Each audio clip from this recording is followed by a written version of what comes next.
What's up, family? This is Sarah Jakes Roberts, and you are listening to the Woman Evolve podcast. How are you?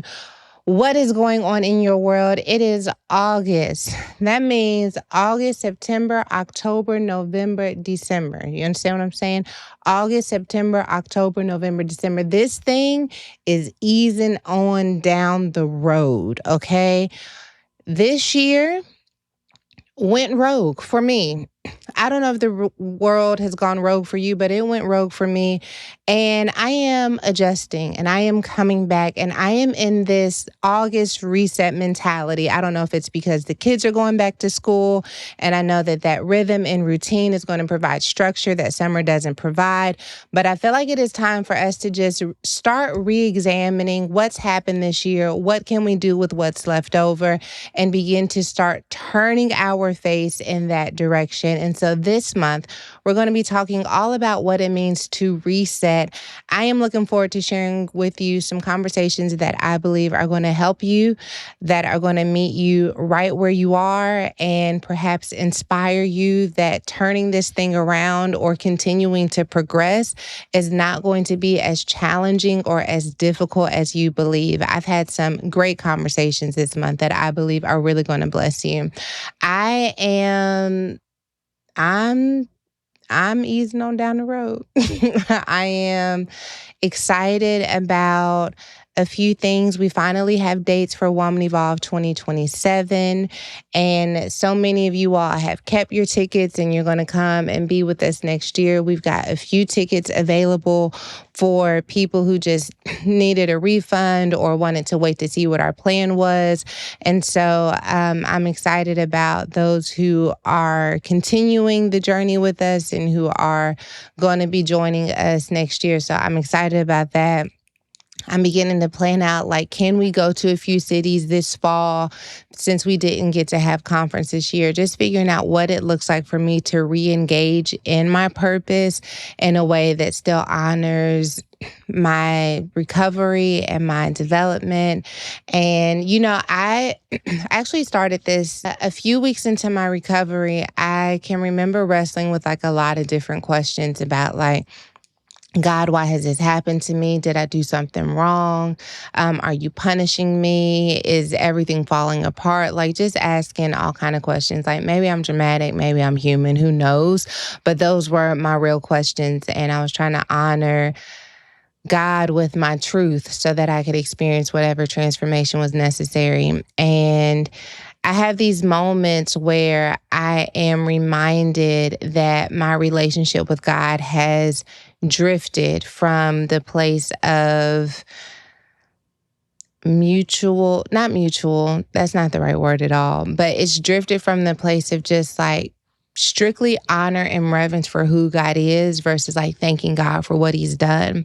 And sometimes we can get into this rhythm without even knowing it because so many things are happening in our life and we're giving God the praise for it and we're giving God the glory for it, that when things don't go our way, we kind of don't know what to do with God anymore.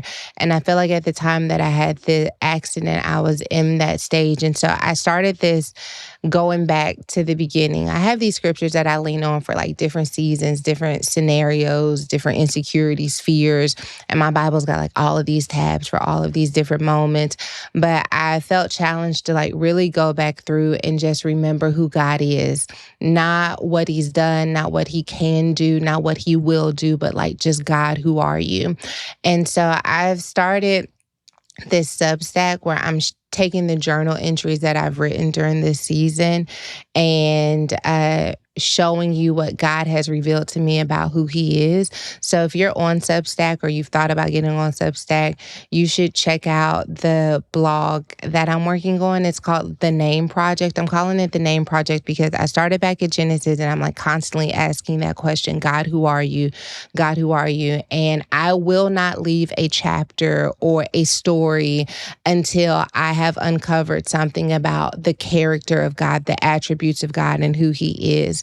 And so starting next week, I'll release them each week, like a name for each chapter. But then I'm challenging you to read it and do the same. And then like tell me the name that you have about who God is based off of what you read. And I feel like the more that we bear witness to who God has been in our lives, the more comfort and intimacy we will have in our relationship with God, because we know Him for Him and not just for what He's done. So that's my head on over to Substack so you can experience the name project. Outside of that, I get my x-rays next week, so I'm excited to see how my body is healing. The kids are starting school. All of the things are happening. But, before I mind your business, I like to let you mind mine. So, let me tell you this, and then I will really zip it and mind your business. So, we would have been having Woman Evolve the weekend, like this past weekend. I don't know when you're going to hear this, I think on Wednesday. So last weekend would have been Woman Evolve weekend. And we launched the documentary where we got to like revisit moments from Woman Evolve 2024. And I got on YouTube Live and I talked to so many of you all who have been plugged into Woman Evolve. But I was hurting. I was hurting this weekend. It feels like this accident has taken so much from me. And I'm grateful to be alive. And I'm grateful for everything that God has done. And I also acknowledge that this has been an intense season of grief. And Sunday, Pastor Cheryl Brady preached at the Potter's House, which just happened by coincidence because my husband was supposed to be out of town. He ended up not having to take the trip he thought he was going to have to take, but then he started a series in Los Angeles. And so it was just like all of this divine orchestration and things that shoulda, coulda, woulda that led to Pastor Cheryl being there on that Sunday. And she preached a message that was so powerful. The content of the message itself was so beautiful because she talked about the difference between like just church worship and singing songs and having real worship and how real worship shifts things for us. And the message itself was beautiful. But the anointing that fell in the room when she was preaching the message felt so familiar to what we experienced at Woman Evolve, where it's just this momentum, this hunger, it builds. And then there's just this outpouring of God's presence and spirit. And I felt like God was loving on me so intensely and just showing me that like He brought Woman Evolve to me. Because even Pastor Cheryl, who came to Woman Evolve 23, it was just like all of these things where God was like, I'm still with you. I still got you. I think the hardest part of this accident, when I think about like the things that feel like they've been taken from me in this process, is just feeling like I've lost so many things about my identity, about in my actual world, that I like wonder like how much of me is left and who am I and just all these things. But I just felt God telling me like, you still in there. I still got you. I love you. And I'm taking care of you through it all. And I needed that reminder. And I cried my lashes off. And much to my disappointment, my sister-in-law came over to help me take my lashes off, but then she threw them away.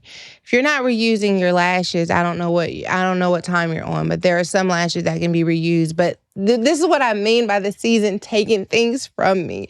It even took my lashes, but God. Okay, now that you have fully minded my business, let me mind yours. I want to hop into this week's question. If you have ever wondered like, hey, I would love Sarah's perspective or opinion on something that's happening in my world, drop me a message. You can send me a message at 214-790-7871. I want to hear what's happening in your world. Now, let's get to this week's question. Hi, Sarah. My bad, Pastor Sarah. I just want to acknowledge you for who you are. This is Kenya. I am fairly new to Dallas. I've been here about 6 years. I do attend the Potter House. But my question for you is, how do you get over the past humiliation, hurt, and pain that comes with being a teen mother? I too was a teen mother at the age of 14.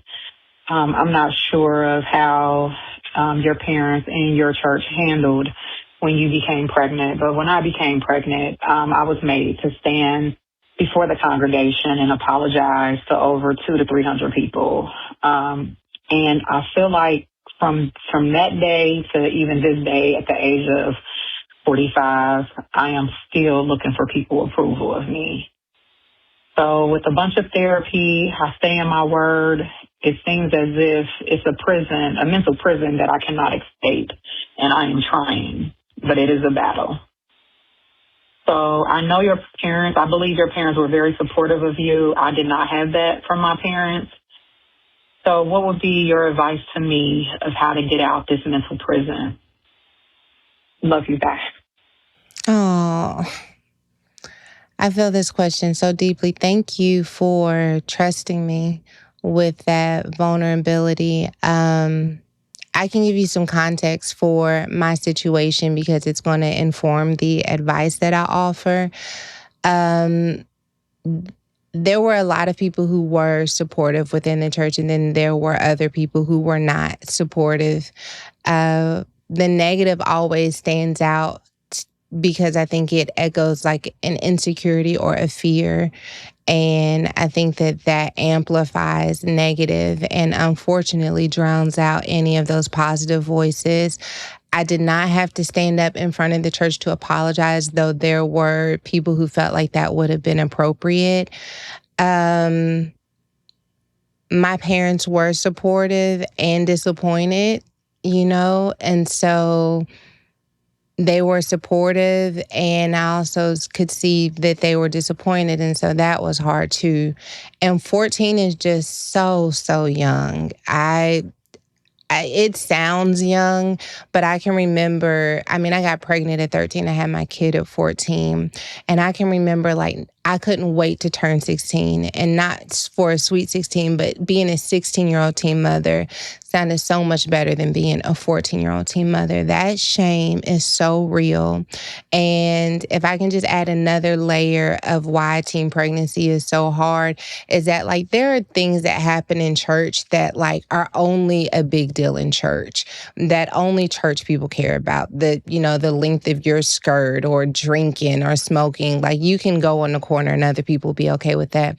Teen pregnancy carries such a difficult stigma because no matter where you are, whether you're in the grocery store or on the church pew, people look at you differently when you have a baby at a young age. And so you didn't make up the shame, you didn't make up the disappointment. Like, it really is hard to have that as a part of your identity, right? Because motherhood becomes a part of your identity, and it's something that you can't hide, like some of the other things that people go through, and it's hard. And I've had people tell me, like, this happened when you were 14, stop talking about it, you should be over it. But it changes you at such a time in your life where you're trying to figure out who you are and your self-esteem, that it's difficult for you to formulate a healthy identity and it be not seen through the lens of all of those different disappointments, context, and shame.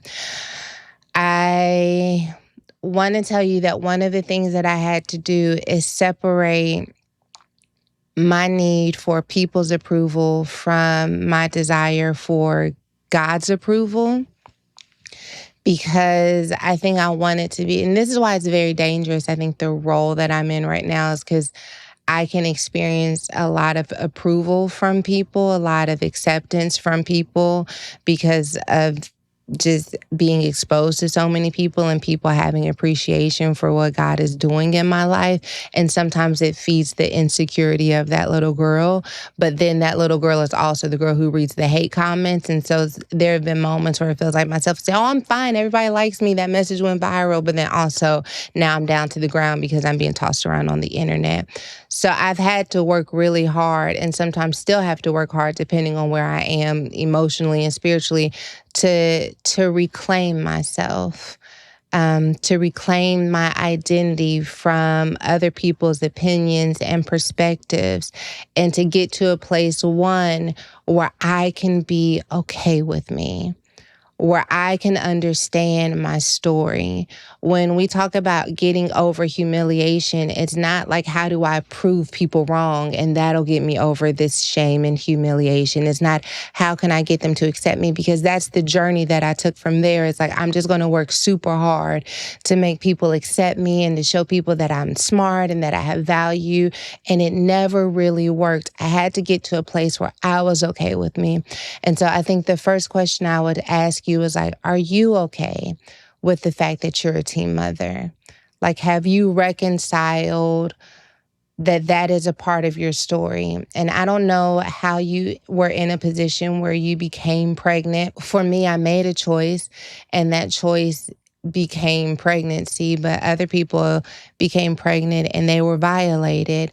Whatever your story is, I would question whether or not you've gotten to a place where you can hold that truth and to not see it as something to be ashamed of.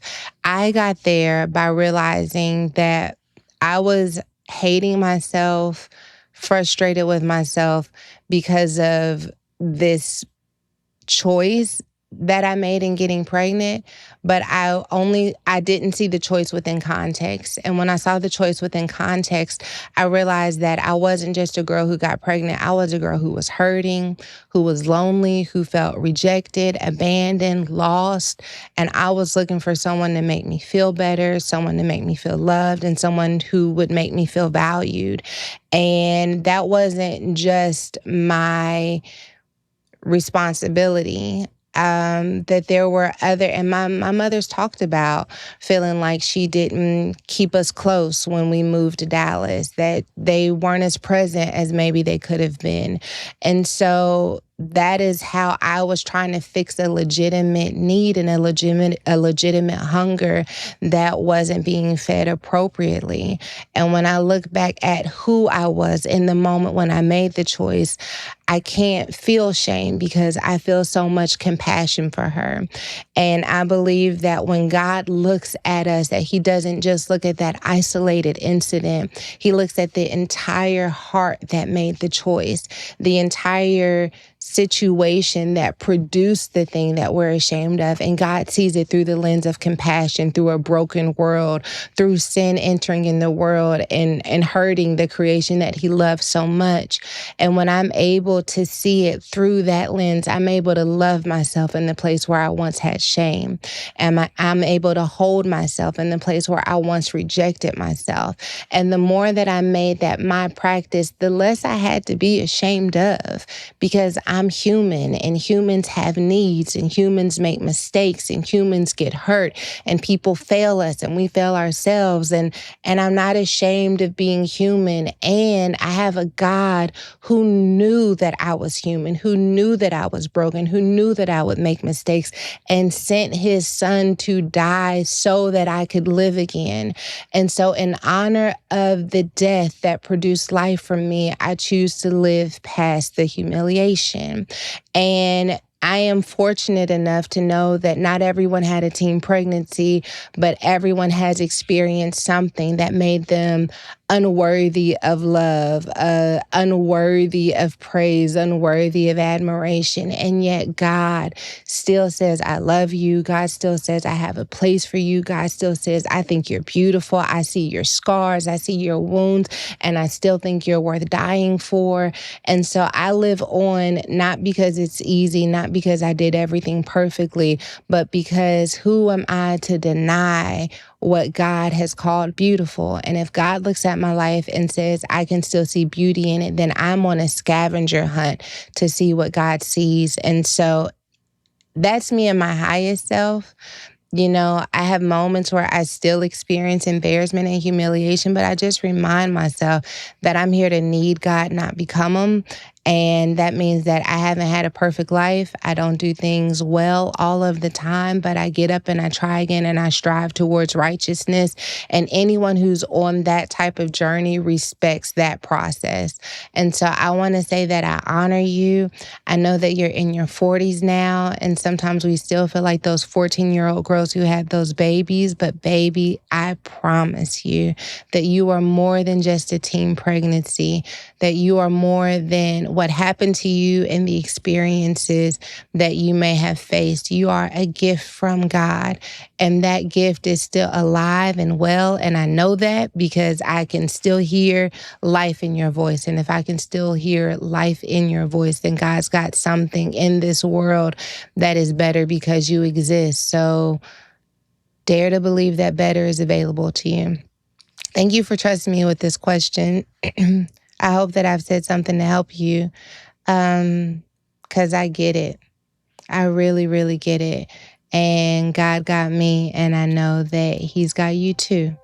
This episode of Woman Evolve is brought to you by Alloy Health. For something that every woman will experience, there are too many of us who are navigating menopause feeling confused, dismissed, or like we're just supposed to figure it out on our own. The reality is that menopause happens, but suffering through it isn't something that you have to do on your own. I've had conversations with women in every season of life, and one thing I've learned is that so many women spend years believing that they just have to push through the hot flashes, the sleepless nights, or feeling like they don't quite recognize themselves anymore. Some ask for help and feel dismissed. Others don't even know where to begin. That's why I love what Alloy is doing. It's an all-in-one platform that connects you with board-certified, menopause-specialized physicians who create a personalized treatment plan based on your symptoms, your health history, and your lifestyle. And instead of waiting weeks for an appointment, care can begin in hours. Treatment is available in the format that works best for you, whether that's a patch, pill, spray, or gel. What I also appreciate is that you're not left to figure it all out on your own. You have unlimited messaging with your doctor, and your prescription is delivered right to your door. No pharmacy, no extra hassle. Join the 95% of women who tried Alloy and saw relief in the first 2 weeks. Head to myalloy.com and use the code EVOLVE. Your menopause specialized doctor will tailor your treatment to your exact needs. Plus, you get unlimited messaging with your doctor. Head to myalloy.com and use code EVOLVE to get $20 off. I am so excited for us to get into today's conversation. I started using my Peloton. It started with the bike before the pandemic. Then the pandemic happened and I got the treadmill, and I would never have considered myself much of a runner. I haven't been released to run yet, but it's one of the things I can't wait to do. But what I love about Peloton is that you don't just have to be a runner. You can be a walker. You can be a stretcher. You can just be someone who needs to meditate. It's strength training. They've got all of the things. But when I first took my class with Kirsten Ferguson, I was like, this is a woman who understands that I am out of breath, but I'm still pressing forward. This is a woman who understands that after having these children and all of these struggles that I've gone through, that I still want to push my body to its limit so that it can become all of it, all that it can be, that I can walk in strength and courage and confidence. She is a certified personal trainer. She is a Peloton instructor, but she's a run coach, a motivational speaker, and she is the co-author who has inspired millions through her testimony of faith and resilience. I am so excited that we get to talk to her about wellness, because you know what? Some of us, our summer bodies were not delivered the way they were supposed to. Some of us have a summer body, but it's getting ready to be sweater weather. And when it's sweater weather, we begin to believe that we don't need summer bodies anymore. Some of us have not seen the summer body since the summer that we got out of middle school. You understand what I'm saying? Everybody's summer body is in different stages and phases of life, but we cannot talk about an August reset without taking the time to consider what that means for our health, our wellness, and our fitness. I want you to begin taking better care of yourself. And sometimes that comes with receiving a little bit of perspective and motivation on the reasons why it's been difficult, challenging, but also why we can start no matter where we are. So maybe you should go on a walk while listening to this, or if you're eating a snack, maybe you're eating a snack so that it can marinate more fully. Who am I to judge? Nobody. You understand what I'm saying? All I know is that I believe that this week's episode is going to bless you tremendously. So, ladies and gentlemen, without further ado, grab your journal and let's hear from our girl, Kirsten Ferguson. What is up, everyone? My name is Kirsten Ferguson, and what an honor it is to be on here on the Evolve podcast. Truly, truly an honor. First and foremost, I want to let Pastor Sarah know we are praying for you, and we know that you are going to come back strong. I went through a really tough injury a few years ago, and I called it my pause season. And man, was God working during that season for me. And so we are very excited to have you back. But in the meantime, for those of you who do not know me, again, my name is Kirsten Ferguson. I am a Peloton instructor, a motivational speaker. I am now a co-author. My daughters and I just co-authored a children's book, which we are very proud of. So I can add that to my title.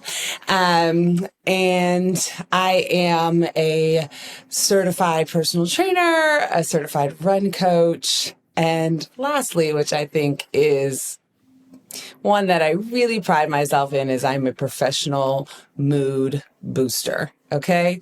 And it's really an honor to be here to talk about health and wellness, but I wanted to give you just a little backstory. If you don't know me or know my story, I just wanted to share a little bit about me, and then we will get into the check-in. So I am a girl from Connecticut. I was born and raised by a single mom. I wasn't always an athlete.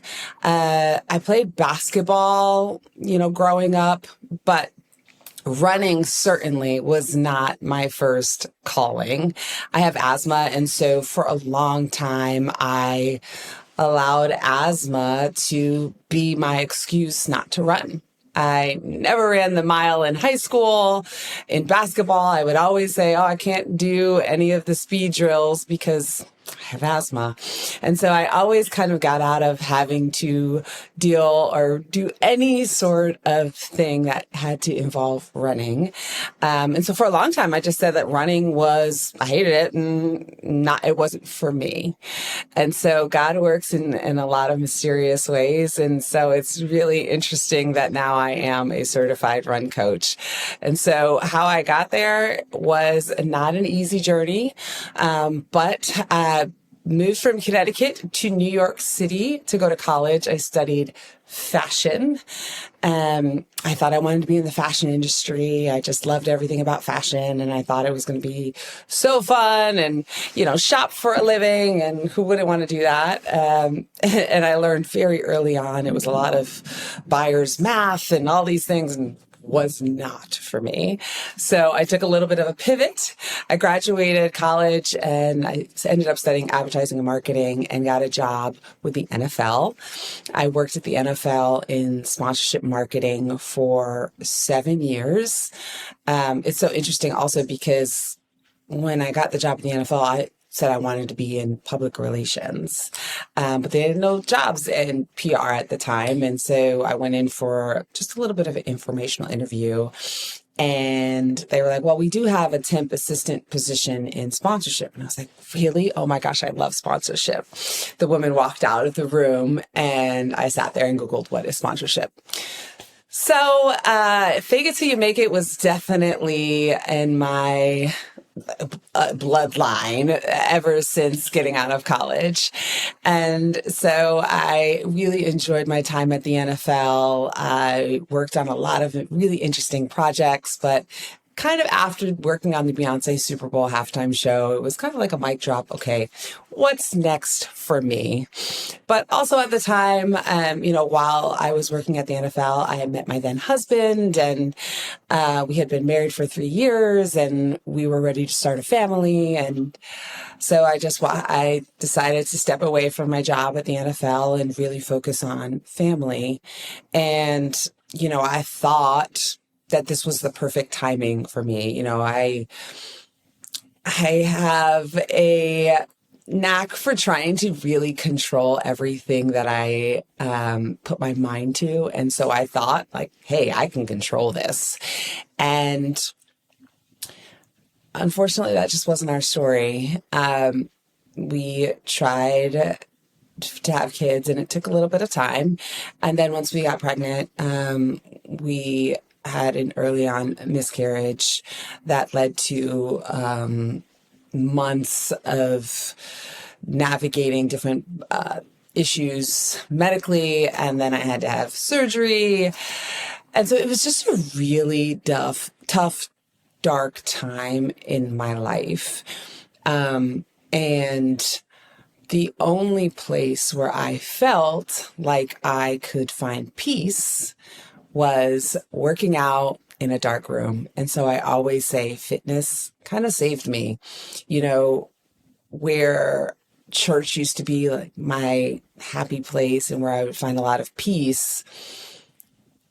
You know, it was also a place where you were constantly reminded that babies were happening for everybody else around me, and it wasn't happening for me. I remember after I lost my first baby, we went to church and it was Mother's Day, and they had us all stand up, or they had all the mothers stand up. And so I remember, and gave every mother a rose. And I remember having to stay seated.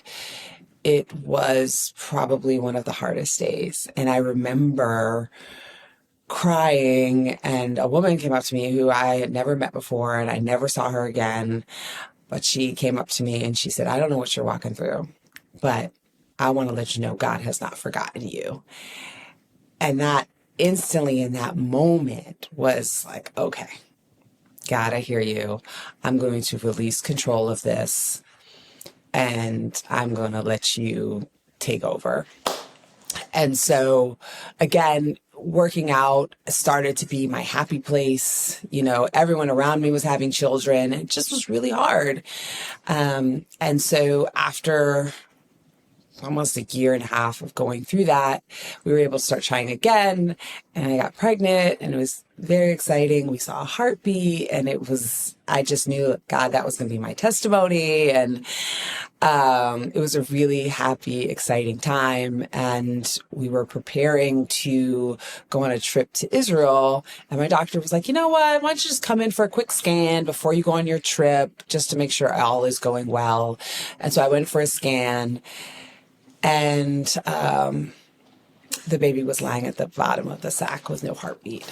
And that was really hard. And, you know, again, just navigating really tough, difficult time for me. And I literally left the doctor's appointment and I went straight to the cycling studio that I would always go. And I just rode on that bike for 60 minutes and sobbed. And that was really my place of peace. And so it's just so interesting how, you know, fitness ended up being a safe place for me.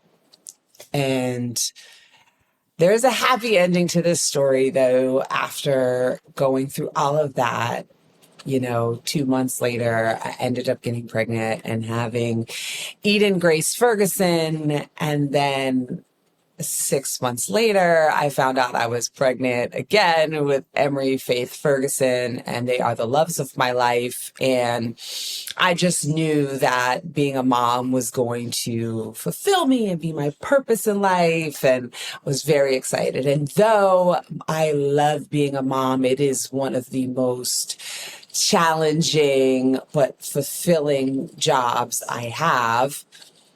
I still felt like something was missing. And I felt really guilty about that because I prayed for so long for my beautiful babies. But there was still this piece of me that felt like something was missing. And so someone once said to me, and they were like, hey, why don't you just become an instructor? And I was like, what? No, I'm a stay-at-home mom. I have 2 young kids and I'm in my mid-30s. Like, what are you talking about? There's no way. But I went home that night and I Googled auditions for the cycling company that I was obsessed with. And they had auditions literally within the next few weeks. And so it's like, you know what? This seems like God is just pushing me in this direction. And so I signed up to audition. I went to this audition. There was 400 people there. I was probably the oldest one. And I remember just putting the mic on my face and looking in the mirror. And I was like, whoa, this is what I'm called to do. And so fast forward 2 years later, I'm teaching cycling and I'm really sharing. I learned really early on, the more authentic I could be about sharing my story, about sharing my pain, sharing what I went through, the more relatable it became for everyone that was taking my classes. And so my classes got bigger and bigger and bigger. I taught cycling for 2 years and then the pandemic hit. And then it was like, okay, here's another challenging season that I'm going to have to walk through. And so at that time, I was walking through a divorce. We're in the pandemic. I find out I have COVID. I have to send my babies away. And I was like, wow, this feels like rock bottom. This feels like rock bottom. But I also knew, okay, you have two choices. You can either stay here and sit in this dark space, or you can do what you know best to do. And that has been movement for me. And so I had a Peloton bike at home. I popped on Instagram Live. I had never been on Instagram Live ever in my life. I popped on Instagram Live and I just started teaching on my Peloton bike.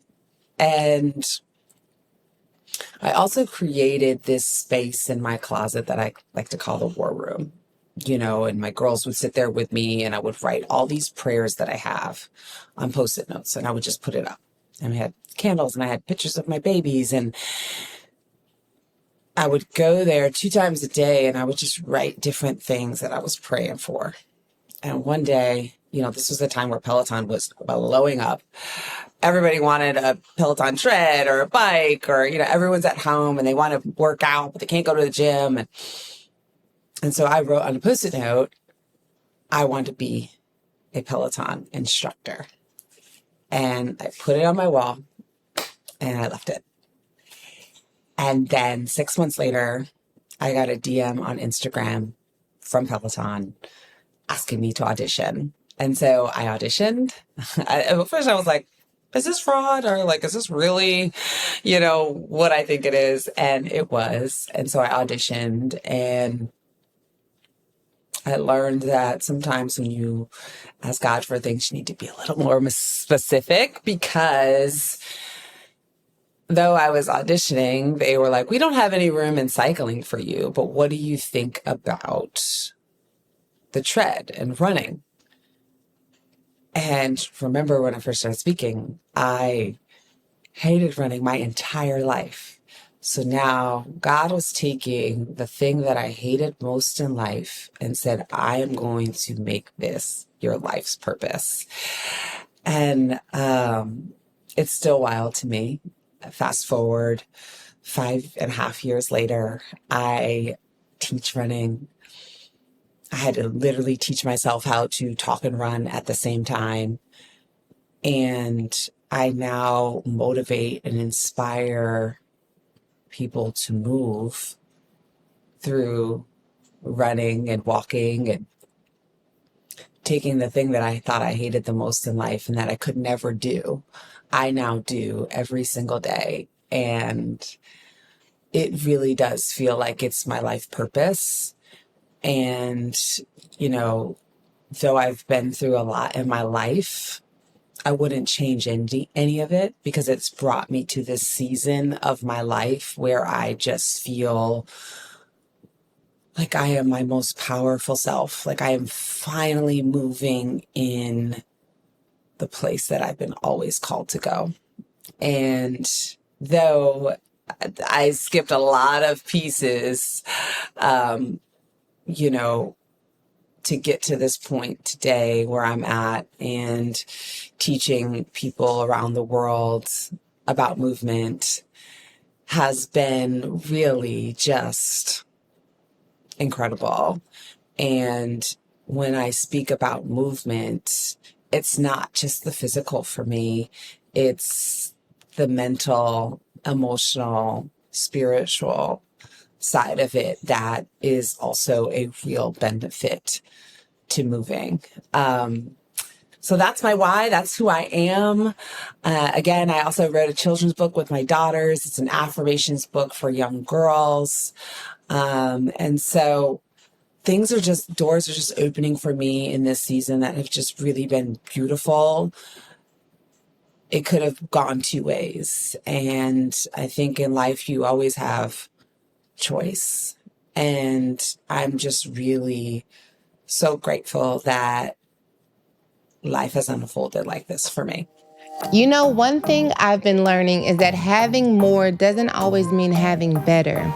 I think sometimes we spend so much time chasing the next thing that we overlook the value of investing in pieces that are timeless, pieces that make getting dressed feel effortless. That's one of the reasons I've been enjoying Quince.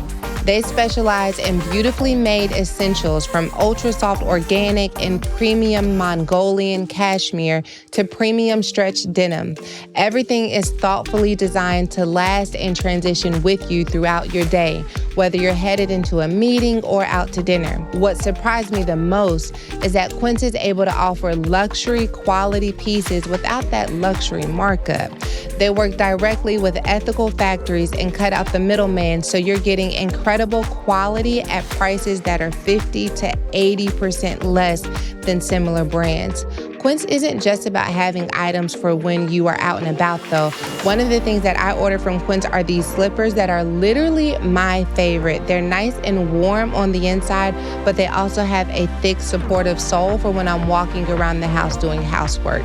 And it's not just clothing. Quince also has beautiful home essentials, from hotel quality bedding and bath to kitchen staples and thoughtfully designed furniture. You can bring that same quality into every part of your home. Upgrade your everyday. Go to quince.com/evolve for free shipping on your order and 365-day returns. It's now available in Canada and the UK too. That's QUINCE.com/evolve for free shipping and 365-day returns. Quince.com/evolve. Let's get to the check-in. I love this question. It says, Kirsten, can we ask you something that I don't think enough people ask leaders? How are you really doing? I love this question because you can meet someone and the first thing you say is, oh, how are you? And the answer is always like, oh, I'm good. How are you? And then that's it. But like, how are you really doing? And me and my friends, my best friend, Jess Sims, who's also a Peloton instructor, what we actually ask is, instead of how are you doing, how's your heart? How is your heart today? And that kind of stops you in your tracks because you can easily just be like, oh, I'm good. But like, how's your heart? How are you really feeling emotionally? Is like almost like a deeper question. And so I'll answer that question. How is my heart today? And my heart is full. My heart is full. My youngest daughter just celebrated her 10th birthday. And she has had a few challenges throughout the years. And just to see her so happy and healthy and growing into, I think, a world changer has been exciting. My heart is in a really great place. I've found a new meaning for love. And I thought love only looked and felt a certain way. And, you know, in this season of my life, I feel love from not only my partner, but I feel love from my friends, from my family, from the Peloton community, from just the world in general. And that is big for me. So I'm really good. And a lot of people are like, you got a certain glow about you. And it's choosing happiness, and not to say that everything in my life is perfect. No, my days are challenging. My days are hard. My days navigating life as a single mom who's also chasing her dreams and her career. that is public facing, it's not easy. It's not easy. And I'd be lying if I sat here and said I had it all figured out and that, there's a one size fits all to every single day, and that would be a lie. It is challenging, but what I've learned is within the challenging, to always choose joy. There's always a piece, a part within that hard that you can find joy. And I also think that once you really start to do the work on you and really stand in who you are and what you want for your life, joy just starts to unfold for you. And so that's just been my story right now and in this season. And though I navigate difficult days and difficult times, I'm choosing joy, and that feels good. So that is how my heart is today. And then the next check-in question is, what are you praying for in the next season of life? And I think what I'm praying for in this next season of life is for God to move in miraculous ways. I have learned that His ways are better than my ways, and His plans are always better than my plans. If you would have told me 5 years ago that I would be speaking on stages and teaching running to thousands of people every day, I would never believe you. I would probably just start laughing. Like, yeah, okay. One, because I've always hated public speaking, hated it, terrified of it. Two, I told you I hated running. And now this is literally what I do on a daily basis. And I think it was a battle between sitting in fear or letting it help fuel you to where you're meant to go. And so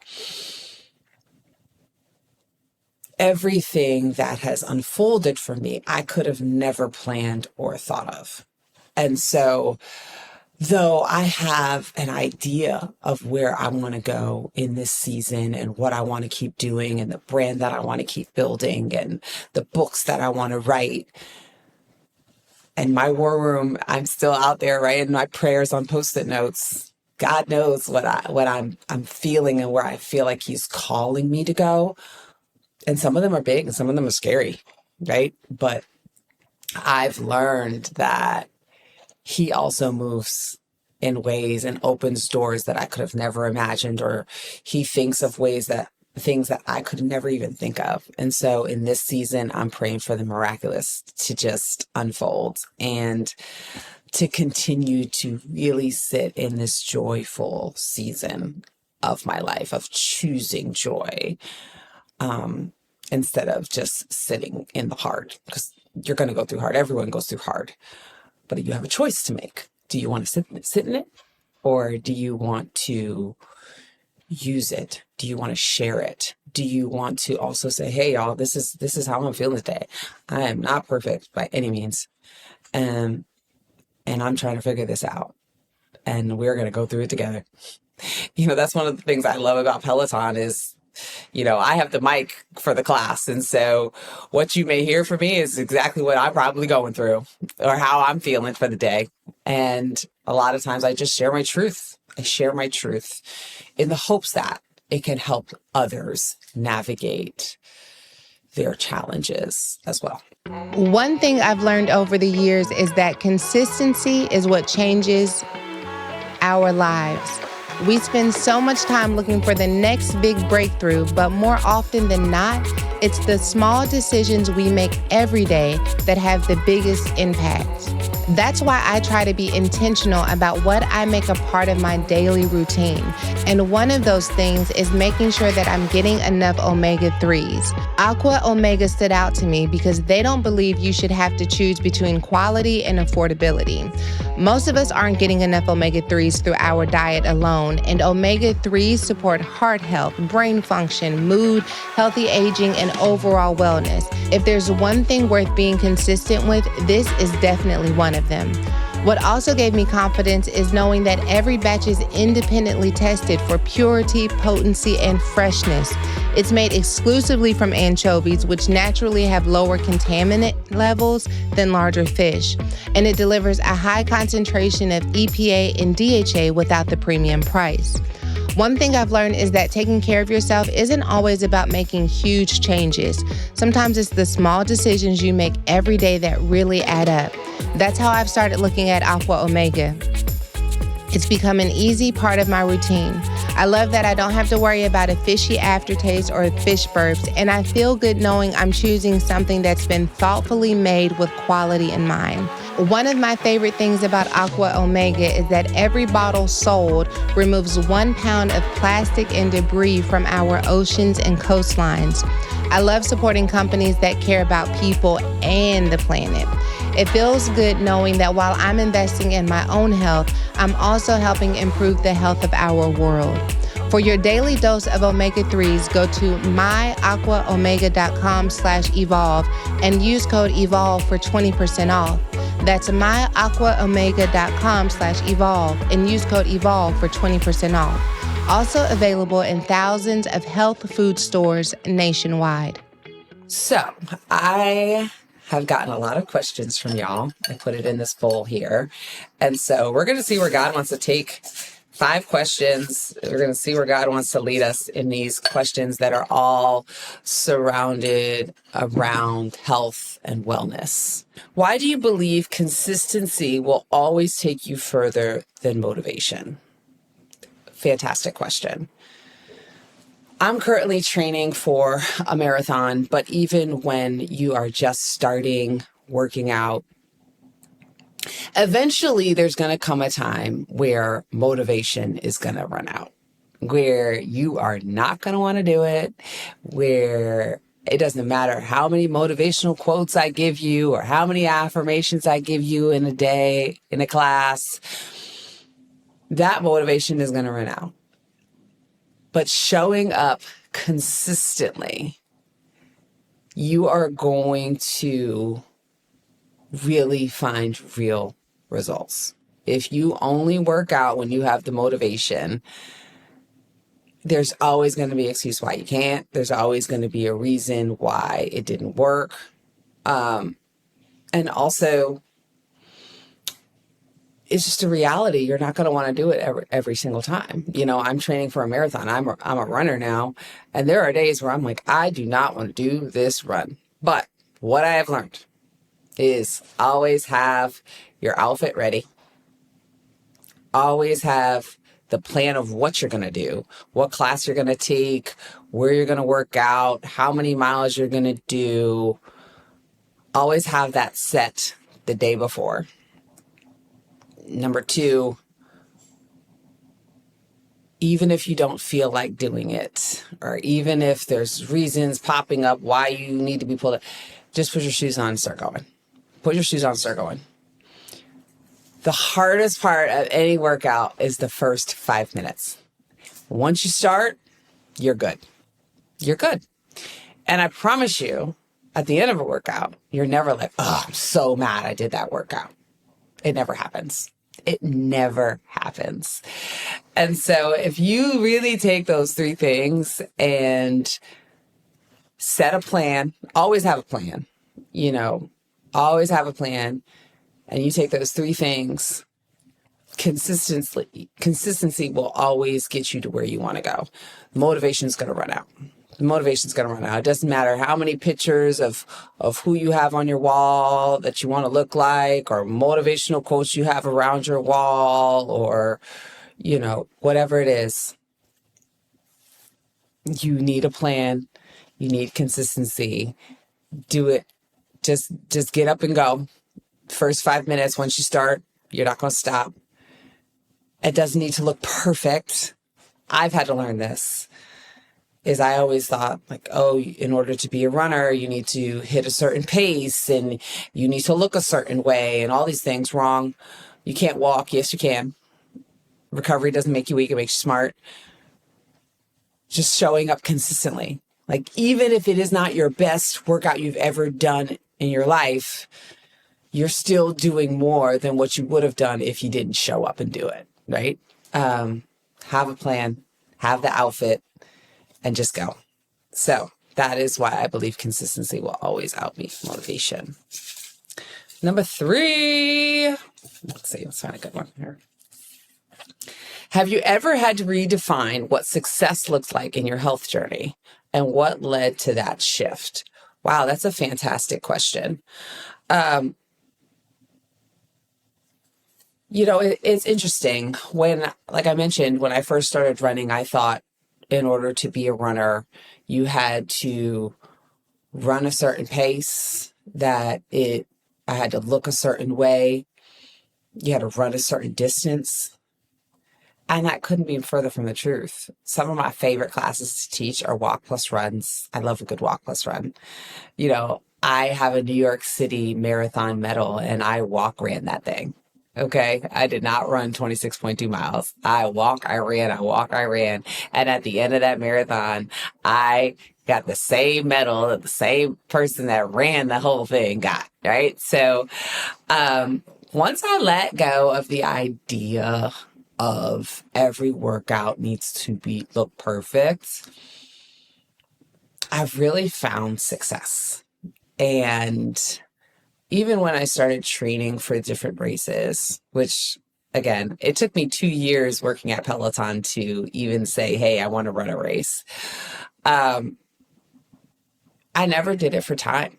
I just did it to prove to myself that I could get to the end. I had been coaching at Peloton for 2 years and I said, I'm going to run a half marathon. Like, I couldn't even envision running 13 miles. That sounded so wild to me.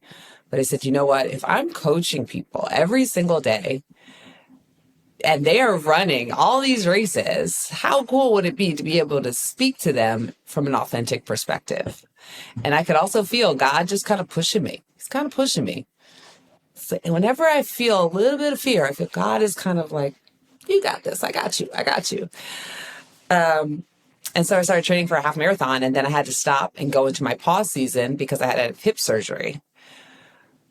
And that was really hard because I worked really hard to even get to the point where I said I was going to run a half marathon. And now God's saying, stop. He still had some work to do on me, which is interesting. And he still had I had to heal not only physically, but I had to heal from a lot of things emotionally, spiritually, and mentally that I had been masking with fitness. Because like I told you, fitness was always the place I would go in hard times and hard seasons. And he said, no, we're going to take that away. And we're going to dig a little deeper. And I had a lot of things to heal, coming out of the pandemic and walking through a divorce and just going to the next thing and then taking on this new career. I didn't have any time to heal. I just went full force into this new world that had opened up for me that I didn't do any healing. And so I had to step back and sit in my pause season, which was really hard. Because I felt like I worked so hard to get to that point where I thought I was finally a runner and things were feeling good. And this was going to be, the next chapter of my life. And now I have to have hip surgery and I don't even know if I'm going to be able to run again. And now I'm also starting from step 1. Like when I first started running again after hip surgery, the fastest I could go was 1.0 on the tread. I had to go so slow. And I was starting again from the beginning. But now also I'm moving a little lighter, a little fresher. I'm not moving in pain. And I'm a truly healed version of myself. And so I had to go through that. And so that's what I had to redefine what success looked like, because I thought like I was on my own path. Again, I like to control things.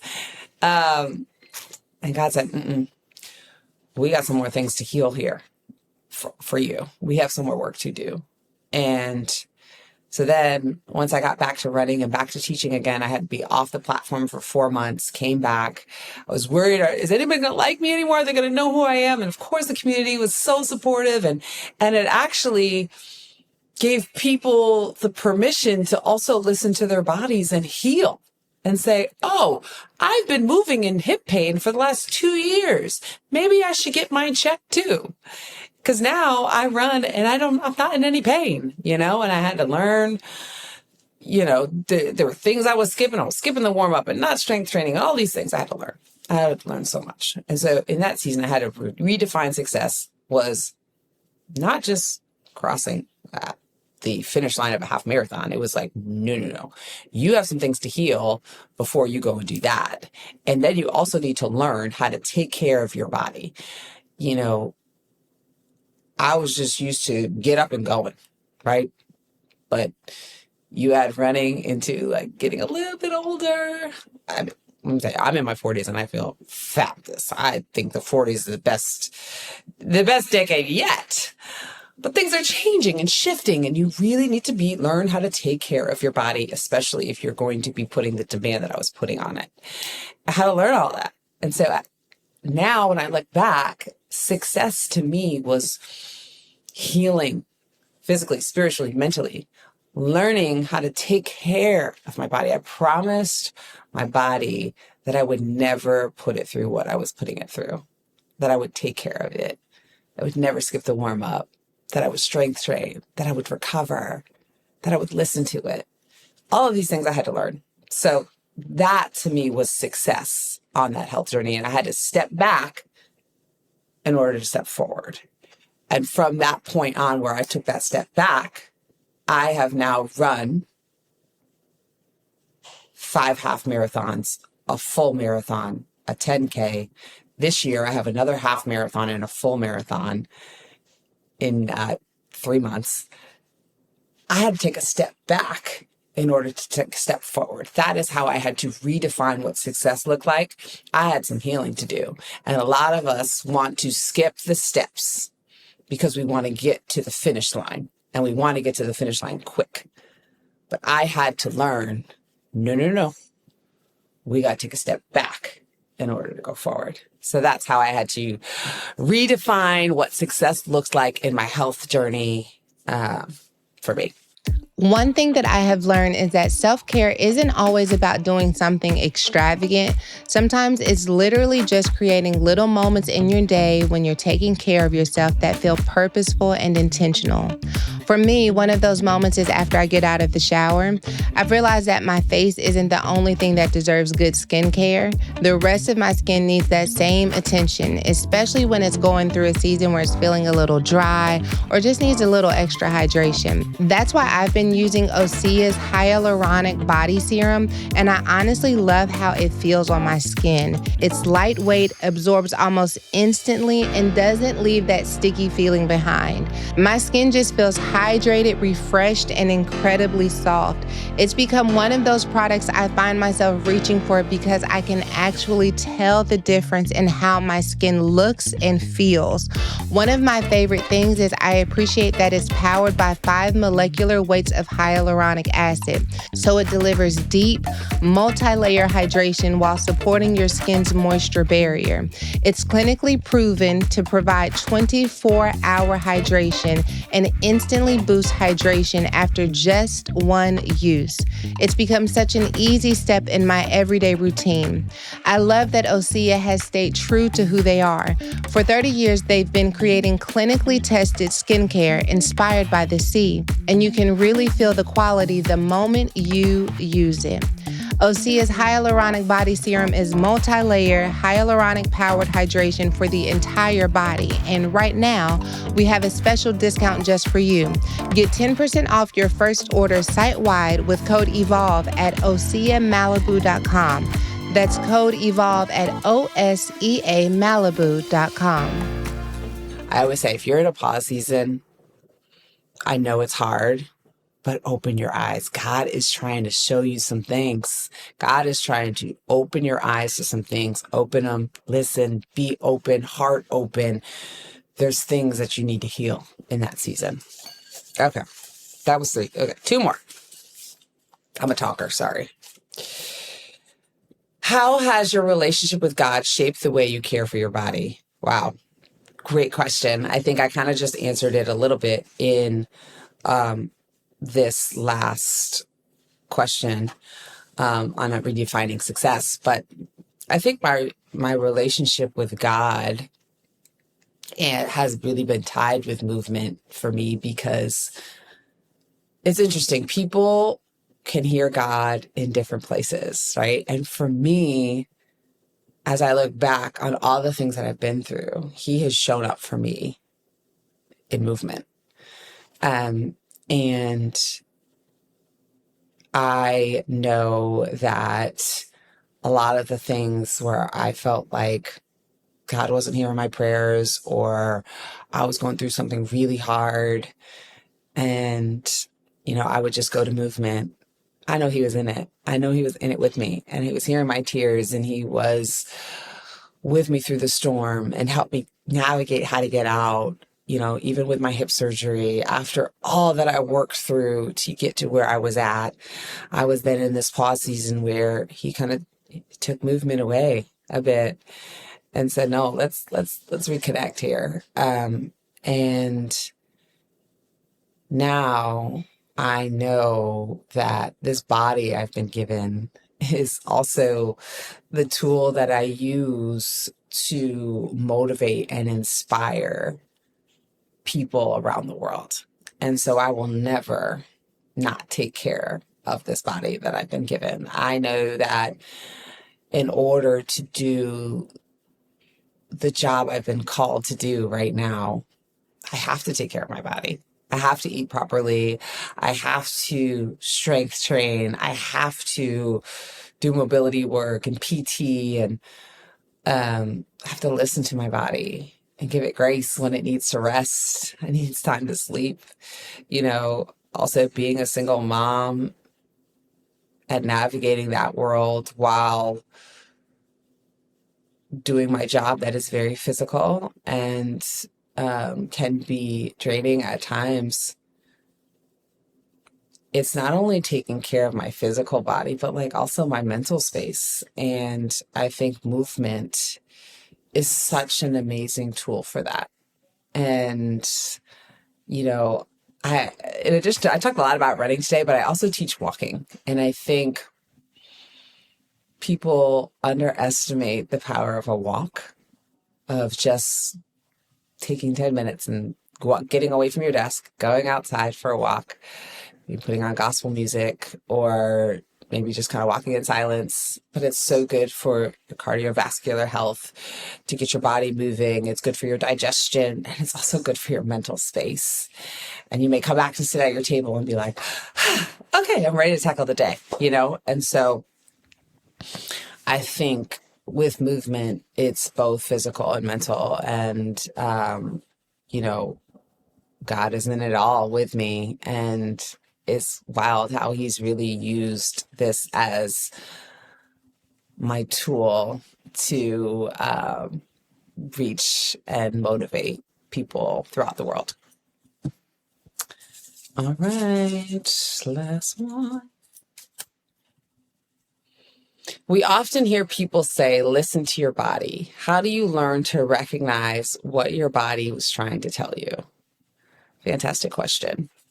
Because it is a balance, right? There's listening to your body, but also not listening to the gremlin. I call mine the gremlin in my head that's telling me to quit,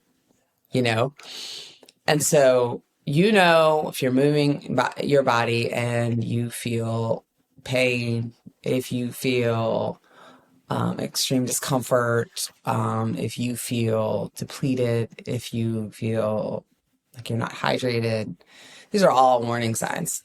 They're all signs telling you your body will warn you before it gets too late that you're doing too much. And so I've learned that getting to the point of exhaustion is not the real win. You know, like I said with the first question, like every workout doesn't need to be full on hit run exhaustion. It could be something as simple as a walk. It could be something as simple as a hike. It could be something as simple as, you know, any sort of kind of yin yoga, some yoga is intense, but, it doesn't always need to be go, go, go, go, go, hard, hard, hard, hard, hard. And so listening to your body and listening to what it needs. Also knowing that sleep is so important. I know that now at my young age of 42, it's kind of a non-negotiable for me right now, and listening to what my body needs. I think how I got to needing hip surgery is I wasn't listening to my body. My body was constantly throwing out warning signs, and I just thought, oh, running's hard, so it's supposed to hurt, and your hip is supposed to hurt, and you're supposed to have all these, injuries, and this is just a part of the job. Well, that wasn't really the case. I needed to listen to my body. My body needed to heal, and I was not listening, and I was not recovering properly, and I was not warming up the way I should. I was not strength training, and there's all these things that I just wasn't listening to. Your body will tell you what it can handle. And I think a lot of people also, they want to start a fitness journey, and they will just go hard in the paint right out the gate, instead of progressively getting there. You need a progressive plan to build to where you want to go. And I think that is really key as well. All right, we'll do one more.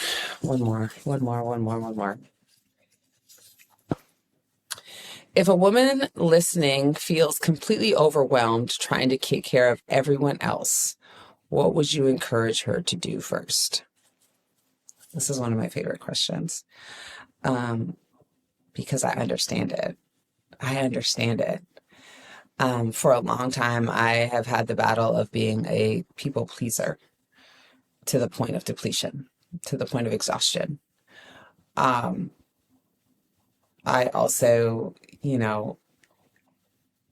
I am the type of person that feels like I need to be able to handle it all. I chose to be a mom, so I got to handle it all, or I feel like I have to do everything perfect, or I need to do and say yes to everything because I want everyone to like me. I want to be a good friend. I want to be a good partner. I want to be a good mother. I want to be a good daughter. I want to be a good, the list can go on and on and on and on and on. But I realized very early on a couple of things. After I had my daughters, I knew very early on that I needed to take care of Kirsten. So every day I have 1 hour that is me time. And if I'm in training, it's whatever my long run is for that Saturday. But every single day I have my time for me, and it needs to be at minimum 1 hour. And I will be very intentional about where I place that 1 hour. Maybe it's early in the morning if I have a crazy day, or maybe it needs to be midday, or maybe it's at night. That's typically when I do my workout. Not every workout when I'm teaching is my workout. And so I make sure I have me time. And so sometimes it's movement. Sometimes it's being really intentional with journal work. Sometimes it is just sitting in silence and not being needed anywhere else. But in order for me to really move from a place of overflow for other people, I know that I must fill my cup first. And it's a non-negotiable for me. My kids know it. I'm like, I'm going downstairs to work out. I will get to you, but I have to take care of me first. And that is just what has worked for me from a mental and physical space. And it's helped me not feel so overwhelmed when I need to be everything for everyone. But I've also learned that everybody and everything does not need to be on the priority list. I have my items on my priority list. And I've also learned I just don't have to say yes to everything. And I know FOMO is real and you want to be at all the things and you want to do all the things, but if it is not going to help you get all the things on the priority list done, then it needs to be a no. And at this day and age, a lot of times there's a lot of no's more than yeses. And when I say yes, it's because it's a real hard yes. And it means that you're on the priority list for me when I say yes. And also knowing when, even if you said yes, I'm so sorry, but I can't make it today. I know I said yes. And I really don't like disappointing people. But I know that I can also not move from a place of depletion. You are not going to get the best version of Kirsten if I say yes and I'm depleted or I'm exhausted or I'm overwhelmed or, the list can go on and on and on. And so in order for you to get the best version of me, I need to have it fill my cup. And so I think really being okay with that. And I think the people that you surround yourself with in your life, if you put it in that way, they'll understand. And if they don't, they may not be your people. My people really understand, like, hey, if I have to say no, because you are a big yes in my life, if I have to say no, it must be a real reason why I'm saying no. And so take care of you. Take care of you. This world can be really tough. And so I think taking care of your mental, physical, and emotional space is really important. So, well, y'all, it has been a complete honor speaking with you and taking time with you today. I am really so grateful to sit here and have this conversation with you about mental health, about physical well-being and health. Again, my name is Kirsten Ferguson. I can be found on Instagram at I am Kirsten Ferguson. I'm also at Peloton, and I hope to see you on Leaderboard at some time. Thank you so much. God bless you, and we'll talk to you soon. It is my prayer that you enjoyed this conversation as much as I did. I am looking forward. It's hard for me to say I'm looking forward. Let me tell you, it's hard for me to say I'm looking forward to what's going to happen in August because there's a part of me that's like, girl, don't look forward because you may end up looking down. But you know what? I'm looking forward to it because now that I believe that I'm coming on the other side of this journey, I'm better. I'm better on the inside. I'm better in a lot of ways. And so I'm looking forward to what August holds so that I can apply the better that I have acquired through the difficulty. And if August has difficulty, it also will have better connected to it. So I'm looking forward to that as well. Do not forget to join me on Substack for the Name Project. I want to hear what you're learning about God. I want to show you what I'm learning about God. And I want to help you discover a more intimate relationship with Him. As we reset everything, not just our bodies, but our spiritual walk, I want to pray with you. God, thank you for this opportunity to reset. Thank you for this motivation to reconsider and to re-engage mind, body, and strength. God, I pray that we would honor like never before that we are a temple, the dwelling place where you reside. May we honor that with intentionality. May we honor it with care, with rest, with love, with tenderness. May we be reminded that we cannot condemn ourselves into change, but through loving conviction, we can be transformed. God, I pray that this reset is like no other, that it would take us back to what you originally had in mind when you formed us in our mother's womb. And may we release that identity in everything that we do.